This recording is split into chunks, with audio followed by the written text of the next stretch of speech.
কয়েক রকমের সবজি একসাথে রান্না করলে তার সাথে যদি একটু রসুন ফোড়ন করে দেওয়া যায় খুব ভালো লাগে, অনেক সুন্দর একটা ফ্লেভার আসে।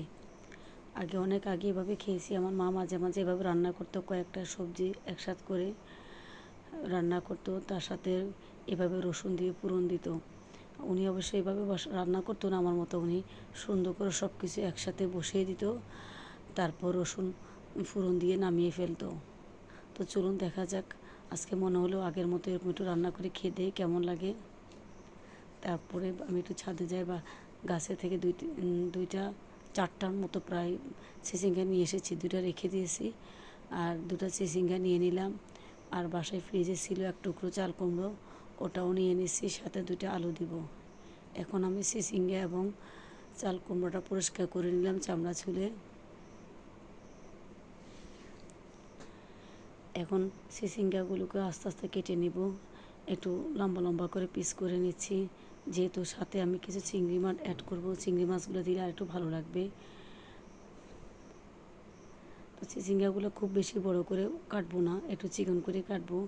আর চাল কুমড়োটাকে একটু পাতলা পাতলা বড় বড় করেই নিব, সাথে দুটো আলু কেটে দেব। আলুটা আমার স্কিপ করা হয়ে গেছে, ওটা মনে ছিল না। এখন আমি কেটে নিয়েছি চাল কুমড়োটা।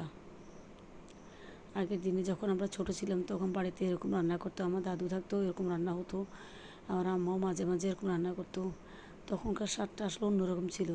এখনকার তো সবগুলো সবজিতে প্রায় মেডিসিন, ফরমালিন, যতই আমরা মজা করে রান্না করি না তবু মজা লাগে না, বা খাওয়ার সেই আগের মতো স্বাদটা আসে না। আগের দিনে তো এরকম সবজিগুলো ছিল না, সবজিগুলো সম্পূর্ণ অর্গানিকভাবে ছিল বা জৈব সারের মাধ্যমে ছিল। এখন তো প্রায় সব সবজিতেই সার দেওয়া, ফরমালিন যুক্ত করা, সেজন্য মনে হয় রান্না করলে খুব একটা ভালো লাগে না খেতে। এবার আমার সবজিগুলো কেটে ধুয়ে রেখে দিলাম, নিয়ে নিলাম কিছু দেশি চিংড়ি মাছ। এগুলো অবশ্য আমাদের এখানে বিলের চিংড়ি, হাকালুকি বিলের চিংড়ি। আর সিলেট তো আসলে মাছের জন্য সেরা, আমরা আসলে সবসময় বিলের মাছে খাই। আল্লাহর রহমতে এখন পর্যন্ত আমরা খুব একটা ফরমালিনযুক্ত ফিশারি মাছ খাওয়া লাগে না। আমাদের এখানে প্রতিদিনই বাজারে সবসময় বেশি অংশই মাছগুলি আসে আপনার থেকে, বিল থেকে আসে, নদী থেকে আসে। পাশে আমাদের ফেঞ্চুগঞ্জের কুশিয়ারা নদী থেকে প্রচুর মাছ হয়, ওখানের মাছগুলি আসে। বিলের মাছগুলিতে সারা বছরই পাওয়া যায়, শেষ দিকে হয়তো কিছু কম হয়। এই মাছগুলি এনেছে আমার কুশিয়ারা নদীর একদম তাজা চিংড়ি মাছ এনেছিল। তো আমি সেদিন একসাথে অনেক মাছ দেখে ফ্রিজে ছোটো ছোটো প্যাকেট করে রেখে দিই। এখন একটা প্যাকেট বের করে একটা প্যাকেটে কেটে নেই, যেহেতু আমি ভালো মাছ কাটতে পারি না। তারপর আমি রান্নাটা বসিয়ে দিলাম, চিংড়ি মাছ দিয়ে ভালো মতো মশলাগুলো কষিয়ে সবজিগুলো দিয়ে দিলাম। সবজিগুলো কষানো হয়ে গেলে পরিমাণ মতো একটু ঝোল দিয়ে দিব।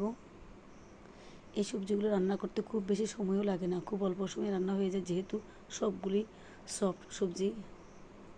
পরিমাণ মতো ঝোল দিয়ে 8-10 মিনিট গেলেই কিন্তু আমার রান্নাটা হয়ে যাবে। এখন হয়ে গেল রান্নাটা। এবার আমি একটুখানি রসুন দিয়ে তেল দাগ করে দিলাম, অনেক সুন্দর ফ্লেভার আসতেছে। আপনাদের কাছে কেমন লাগলো? ভালো লাগলে সবাই বলবেন। আল্লাহ হাফেজ।